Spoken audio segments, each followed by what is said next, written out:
দেখো মৌরিগ্রাম ব্রিজের জ্যাম। এখন বাজে 2:55। ব্যাটারিতলা ব্রিজ থেকে নেমেছিলাম 11:30টায়। শালিমার শালিমার ব্রিজ থেকে নেমেছিলাম 12:30। এখন বাজে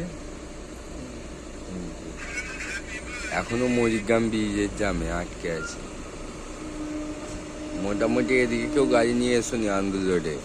এলে রাত্রিবেলা গাড়ি ছাড়বে, ভোরবেলা গিয়ে কলকাতা ঢুকবে সকালবেলা।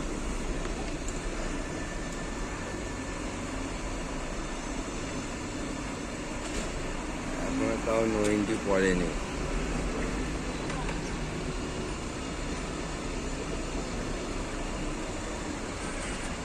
নো এন্ট্রি করলে তাহলে কি হবে? আজকে এখন 20 তারিখ রাত্রি হয়ে 25 তারিখ সবাই পড়লো। আজকে 12টার পর নো এন্ট্রি করবে।